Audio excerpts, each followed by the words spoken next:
ఈరోజు ఆదాయం పెరుగుతుంది. 1 by 1 సెట్ చేసుకుంటే మేము వస్తున్నాం. అమరావతి వన్స్గా నేను చెప్తున్నా, it is a self financing project. కేంద్ర ప్రభుత్వం 15,000 కోట్లు అమరావతికి నిధులు కేటాయించింది. ఆ నిధులు మేము ఖర్చు పెడుతున్నాం. దానిపైన ఉన్న ఇంట్రెస్ట్ కానీ టర్మ్ పేమెంట్ కానీ అది కేంద్ర ప్రభుత్వం చేస్తుంది. పోలవరం ప్రాజెక్టుకి నిధులు ఈరోజు మంజూరైన. అంతెందుకండి, ఎన్నికల ముందల విశాఖ స్టీల్ ప్లాంట్ ప్రైవేటీకరణ అవుతుందని చెప్పిన వాళ్ళు వైకాపా నాయకులు ఈరోజు కూటమి ప్రభుత్వం కలిసికట్టుగా పోరాడి విశాఖ స్టీల్ ప్లాంట్ని ప్రైవేటీకరణ జరగకుండా చేసుకున్నాం. అది మాకున్న చిత్తశుద్ధి. 13,000 కోట్ల రూపాయలండి. కేంద్ర ప్రభుత్వం 11,000 కోట్ల రూపాయలు, రాష్ట్ర ప్రభుత్వం సుమారుగా 2,800 కోట్ల రూపాయలు. రెండు జోడించుకుని విశాఖ ఉక్కుని మేము కాపాడుకున్నాం.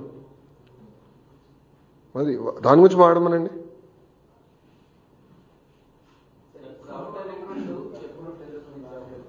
అది మంత్రి నారాయణ గారు సమాధానం చెప్తారు. నాకు అంత ఐడియా లేదమ్మా.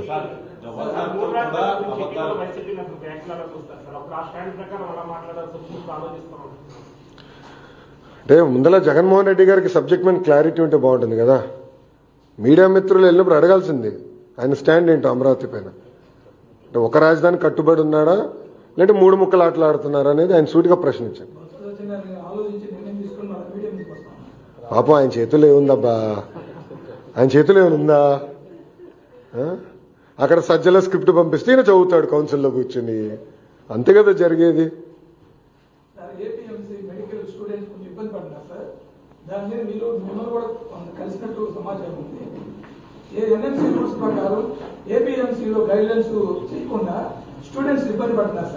No. We are following NMC rules. We are strictly following NMC rules. And పక్క రాష్ట్రాల్లో ఏదైతే ఫాలో అయ్యారో అదే ఫాలో అవుతాడు. We are not going to break rules. NMC rules లేదు. నో ఎన్ఎంసీలో లేదు. అది మీరు తీసుకురండి. నాకున్న అవగాహన మేరకు స్ట్రిక్ట్గా, ఎందుకంటే నేను కొంచెం సబ్జెక్ట్ చదివాను, నాకు లేదు, నాకున్న ఇన్ఫర్మేషన్ రాంగ్ అవుతే మీరు నన్ను అది డీటెయిల్స్ ఇవ్వండి. బట్ నాకున్న సమాచారం మేరకు I have check, we are following NMC guidelines. లేదమ్మా, రాలేదు. అది ఇష్యూ అయింది, కోర్టుకి వెళ్ళింది. అది ఆ డీటెయిల్స్ ఉంది, నాకు ఐడియా ఉందమ్మా. మీరు అది కోర్టుని అడగాలి సార్. అమ్మా ఐ అండర్స్టాండ్ అమ్మా, ఇది కొత్త ఇష్యూ కాదు, ఇది నలుగుతున్న issue. But NMC guidelines నేను ఫాలో అవ్వాలి. I'm duty bound by certain guidelines. అది నేను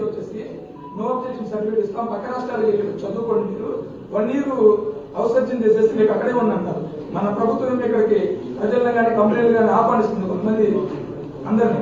ఇలాంటప్పుడు పక్క రాష్ట్రానికి మెడికల్ స్టూడెంట్లు అయితే మనకి ఇబ్బంది కదా sir. Let me follow the rules, the guidelines laid down. Court కూడా క్లారిటీ ఇచ్చిందా, then I can take up అమ్మా. అంతేగాని చట్టాన్ని ఉల్లంఘించే అలవాటు నాకు లేదు. Want very clear.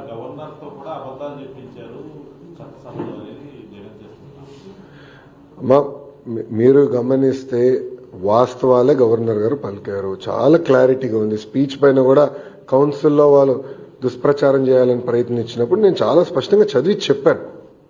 దాని తర్వాత నన్ను సోషల్ మీడియాలో కూడా పెట్టి ఉద్యోగాలు ఇవ్వలేదు అని ట్రోల్ కూడా చేశారు. But I stand by my word. అవాస్తవాలు చెప్తాం మాకు అలవాటు లేదు. ఏముంది దాంట్లో చాలా స్పష్టంగా ఇన్ని లక్షల కోట్ల పెట్టుబడి, దీని ద్వారా ఇన్ని లక్షల మందికి ఉద్యోగాలు వస్తాయి అని చాలా స్పష్టంగా పేర్కొన్నా. దాని మీద కట్టుబడినా.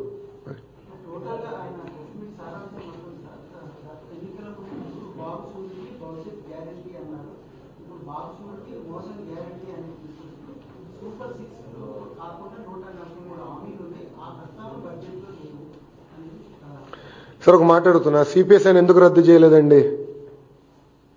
సంపూర్ణ మద్యపాన నిషేధం చేస్తా అన్నారు.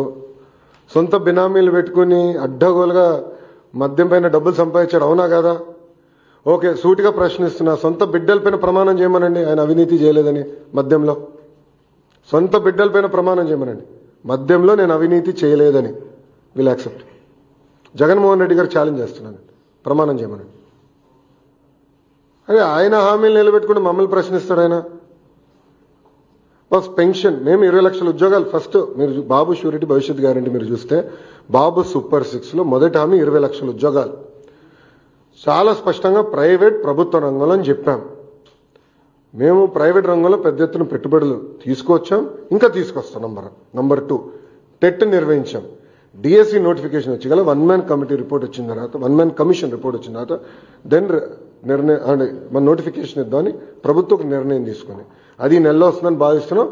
వచ్చిన వెంటనే ఈ నెలలో ఎట్టి పరిస్థితుల్లో నోటిఫికేషన్